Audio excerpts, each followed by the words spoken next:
All right, so thank you for tuning in to Chomping at the Bit. I'm Kyler, of course. So in this episode, I'm going to talk about MLB, which is now back in operation. And I know for a lot of you, that's a big deal because these past, 99 days, the 99 days that were the lockout were kind of infuriating. But hey, it all led to this point where they came to an agreement. The season is going to start a week later, and I mean, I know that, like I said, that is good to hear, but for me, it was more about, it's one thing to just come to an agreement and come back and play baseball like nothing happened. As I've been saying for a while, baseball really needed to change the way that they play. And with that, make it more enjoyable for the fan at the ballpark, as well as the fan who's going to sit at home and watch the games. So that's kind of where my attention went to once I heard there was an agreement. I wanted to see what kind of changes were they going to implement to help pace of play, excitement, limit the downtime, all that good stuff. So with that, go through some of the changes that are coming not only this year, but I do believe there are some that will come next year. So obviously within baseball circles, they realize that this is a good opportunity to finally make some changes that, maybe not the traditional fan, has been asking for a while, but if you want to bring in a younger crowd, I believe there were things that needed to be done. So with that, let's go ahead, take a look at some of them. And yeah, then by the end of the episode, let me know if you are excited for these changes. Are there changes that you were hoping to see that aren't here? And are there any that you hate? So, first change. We're getting universal DH, which I gotta say, round of applause to that one, because that needed to happen a long time ago. Yes, I get it. Madison Bumgarner can hit, but there's a lot of pitchers who can't. And let's just do away with it. You get the DH in the National League now, which also benefits older position players, because now you have the second half of the league as well, where you could possibly hang on as a DH now. What we saw a lot of times was, power hitter position players in the National League, when they get up there in age, they try to flock over to the American League because of the DH. Now, you probably see some of them stick around with their current teams and just transition to a DH role. So this change, big thumbs up for me. I agree with it.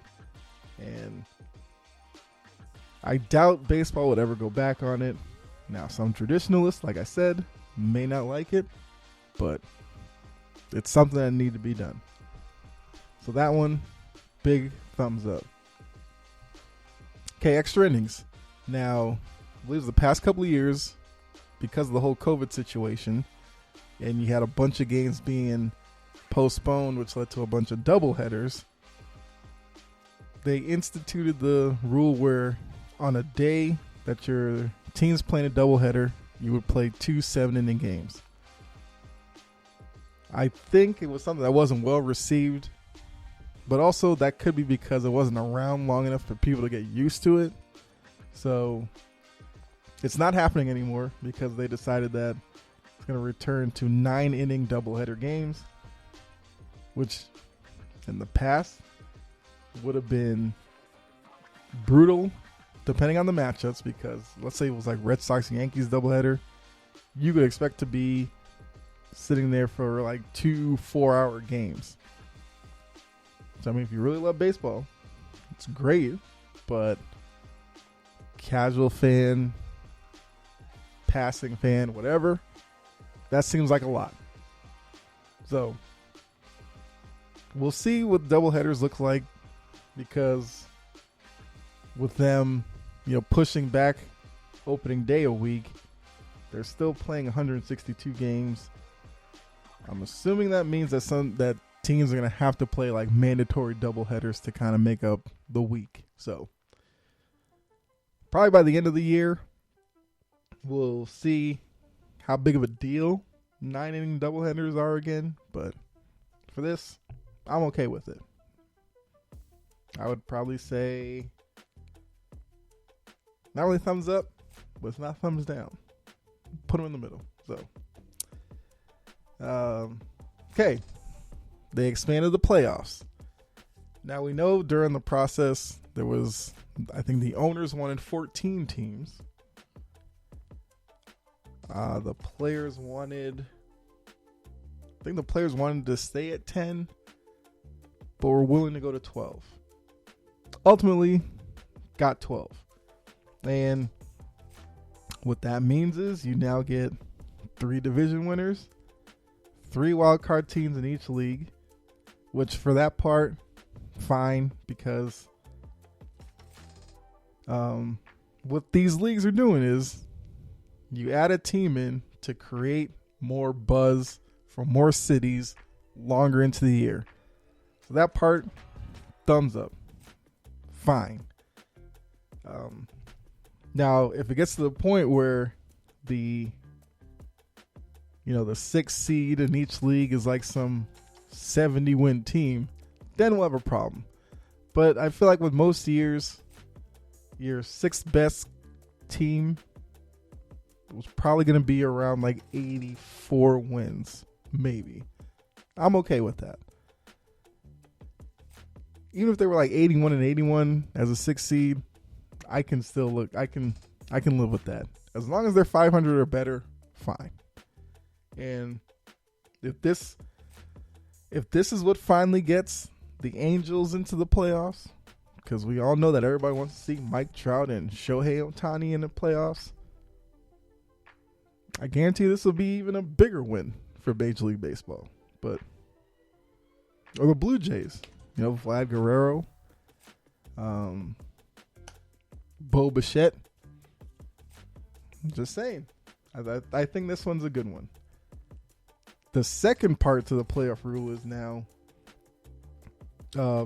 previously, the wild card game was a 1-game winner-take-all thing. That is no more. Now, it is, I think it's best of 3 now, which, once again, fine with that. That's probably a bigger thumbs up than even expanding the playoffs. I felt like the 1-game winner-take-all, for all the drama that it created, kind of was a little bit fluky because, there were times where in these wild card games, you got 2 really good teams, and just to see them play once felt like kind of a bummer. But now with best of 3, I like it. I don't think they said anything about the format in terms of, is it like first 2 games in the higher seeded ballpark? No, that wouldn't make sense. 3rd game being away, that can't happen. Will they do the first game in the away stadium, games 2 and 3 with the better seeded stadium? Will they do all 3 in the better team's ballpark? I don't know. I don't think I heard about that, but that's definitely something I would like to hear about. But yeah, so the first round, wild card round, whatever, best of 3. Second round, best of 5. And then Championship Series, World Series, best of 7. Fine. I'm okay with that. Okay, now we're getting into some changes that we may not see this year, but we'll see next year. So let's see. This rule kicks in after. Okay, so yeah. So it looks like these are the rules after this year. First one, they're going with larger bases, which I got to tell you, came out of nowhere for me. I didn't even know that was something they were talking about. I honestly don't know what to think about it because it wasn't even on my mind. But the league is doing it to, I guess increase stolen base rate, which, I mean, that is an exciting play in baseball. So for that makes sense because, like I said, bringing more excitement to the on-field product should have been the major purpose for, baseball and the players. And this, we'll see if it works. I think it should. Don't know, but it's going from 15 inches squared to 18 inches squared. Okay. That one, once again, that's another one's going to have to, wait until it's actually implemented and we see if teams get more aggressive with the bigger bases or not. Also, to avoid collisions, because we've seen probably mainly at first base, where you're running down the line, first baseman has his foot in the bag, you trip over it, possibly twist your ankle or something. Hopefully a bigger base takes that out of the equation a little bit more. Or going down to second, barreling down, that kind of stuff. So, once again, with that one, I'm probably in the middle because, like I said, if it increases stolen bases, then thumbs up. But won't know. Here's another one that might be divisive. They're going to limit defensive shifts. Interesting because, shifts, like, I want to say Joe Madden probably, at least for me, he was the first manager that I could remember that went ridiculous with the shifts. Maybe because as a Red Sox fan, he did it all the time to David Ortiz and, guys like that. I think I get where they're limiting it. Hold on, let's see how exactly they're going to limit it because the past few years, defense is increasing. Moves play to one side. Blah. Players hit the ball. Whether banning this practice would help batters improve their numbers is a matter of, you don't know that. But owners feel that limiting shifts would have a positive aesthetic influence on the sport by increasing in-game action. In-game action, that's a big deal. So, doesn't really say how they're limiting it. Does that mean, because it doesn't say that they completely took it away. I wonder what that is. I guess my guess is, if you bring your shortstop over in between second and first, he can't play out in the grass anymore, maybe something like that. Which, if that is what the case was, I'm okay with that. Once again, there were several times you would see David Ortiz rip a ball into the outfield only to have an infielder standing there to field it off a hop and throw it over to first. I mean, I get it. That's defensive strategy, which is smart. But like the sentence said, increase in-game action. Okay. I'm pointing towards up for that one. I'm okay with that. Here's one that I've been talking about for years. Pitch clock. Thank you. So now, speed up the game. Pitchers get 14 seconds to send the ball to the plate with nobody on base. They get 19 seconds if there's a runner on base. Love it. Absolutely love this one.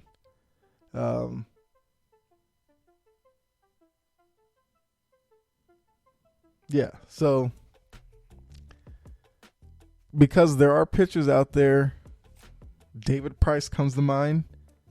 He's one of the slower workers, especially when guys, or Eduardo Rodriguez, they are kind of deliberate to begin with, but especially with Eduardo Rodriguez, if a guy's on first, it becomes a slow crawl.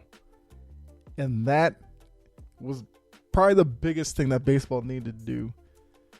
The time in between pitches can sometimes get ridiculous to the point where a batter steps into the box, pitcher stares down at the catcher, catcher flashes a bunch of signs, pitcher gets into the windup, looks over at first. If there's another man on base, like on third, looks over at third, looks back at first. Batter gets, anxious, puts up a hand, calls for time, steps out of the box, takes time to look down to the third base coach to see what the call is, adjust their gloves, fix their jersey, look at their bat, step back into the box. Pitcher on the mound looks back at the catcher, and it starts all over again. And several occasions, all that leads to the batter stepping out of the box again. Then now the catcher and the pitcher aren't on the same page, so the catcher comes out, talks to the pitcher. That goes on for whatever. The umpire slow walks out to the mound to break up the huddle. Catcher notices it, turns around, goes back to the plate before the umpire comes out. Then the umpire walks back into position, puts the ball back in play, and start over again. It's the most boring part of baseball, and I'm glad they're trying to do it with it. 14, 19 seconds, fine. Good. So that's big thumbs up. What else do they do? Schedule, they're just doing what? One series against every other team. Teams in the opposing league. Fewer intra-division games. Okay.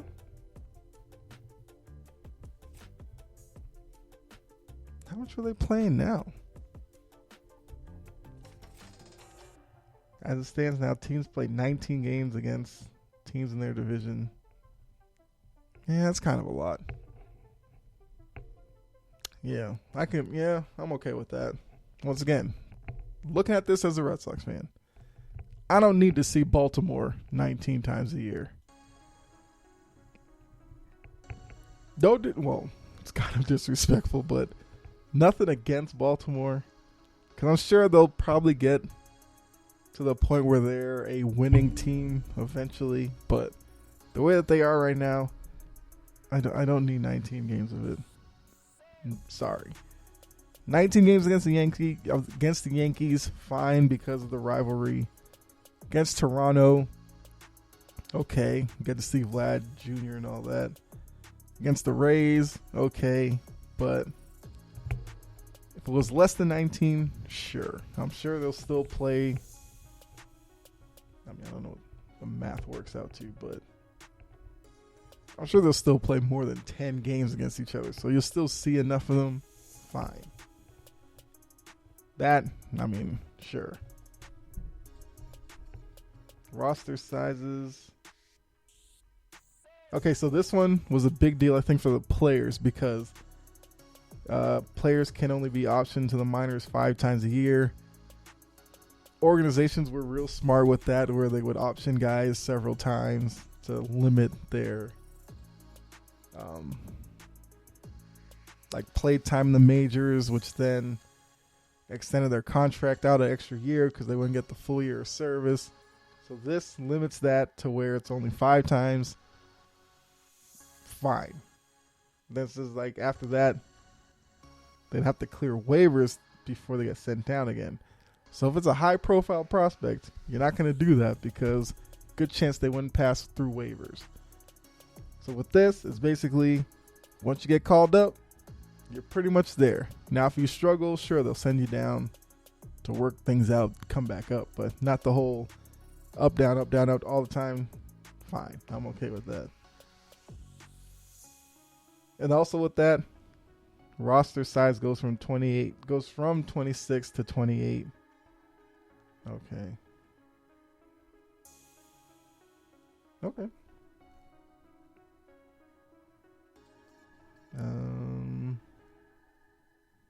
The last one, the International Amateur Draft. Okay, so I heard about this one. This was another thing that I think the players were pushing for, I want to say. But let's see how this one goes. So, current system, international free agent market is something of free-for-all. Yes, because I remember that with Dice Gay, where you had to put a bunch of money just to talk to them, and yeah. Team skirting regulations, mostly for young, impoverished Latin American players getting exploited at an early age. I mean, that's very true.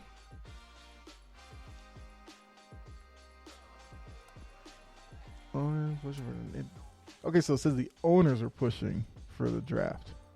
Okay. So, what is this? So, July 25th. Whatever. So, basically with that, it's instead of teams,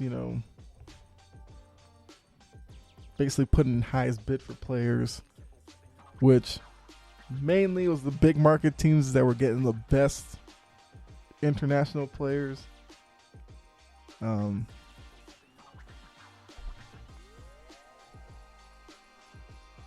on. I gotta really see what this one's about. Okay, it looks like that hasn't been agreed upon yet. I guess that got pushed out. They're willing to talk about it later or something, whatever. So I guess we won't talk about that yet. If that does change, then we'll deal with it. But like I said, overall, with baseball being back, that's a good thing. Although the 99 days is a little much. They should have started talking all this through way before. That way they wouldn't have looked so stupid in the end with, 15-minute meetings here, not meeting for a week and all this kind of stuff. But hey, that's behind them. Playoff expansion, like universal DH, love. Pitch clock, love the most. So it's good to see that finally baseball wrapped their head around trying to modernize the game a little bit better. This probably will do a lot to bring some fans back. If you haven't been paying attention to the free agency period that's happened since the agreement happened, I gotta say it's probably gonna help baseball out even more because you're seeing a lot of activity. We saw Freddie Freeman looks like it's down to like the Dodgers or Yankees or Red Sox or whatever. Matt Olson got traded to Atlanta, which meant Freddie Freeman probably wasn't going back to Atlanta. We saw the Yankees pull off a trade where they sent out Gary Sanchez and Gleyber Torres for Josh Donaldson. Saw Clayton Kershaw re-sign with the Dodgers. So there's a lot of activity, which we see with the NFL all the time. That's good to keep your sport on the minds of people during your off season. And then we have spring training that's going to start, I believe, on Thursday. So now once the season starts, we'll see if there's any effect for this long lockout on ratings or ballpark attendance. I don't know. I kind of doubt it. But yeah, baseball's back. They've made changes that I like. I will still watch my Red Sox. I said before, baseball is one of those sports where I will watch the Red Sox play. Then being in Atlanta, I'll watch the Braves play. Won't watch a lot of other teams play. Unlike other sports like football, I can sit down all day and watch a bunch of teams play and love it. Basketball, same thing. But if these changes work out as much as I think they should, I might have to start checking out some other teams and just to enjoy like larger bases, stolen bases, all that kind of stuff. Just to enjoy watching that. So, like I said in the beginning, let me know what you think. which rules are you looking forward to? Which changes that aren't here would you like to see? I can't think of any, but maybe you can. And which ones do you not like? Or have you scratching your head a little bit? Like I said, the larger bases one was one I didn't see coming. So I'm interested to see, because I hope it does help out with stolen bases. But yeah. And also, I guess you can let me know who your favorite baseball team is and what you want them to do in free agency. Quickly, for my Red Sox, I know they signed a couple of relievers, a couple of left-handed relievers, but I would like for them to get another bat.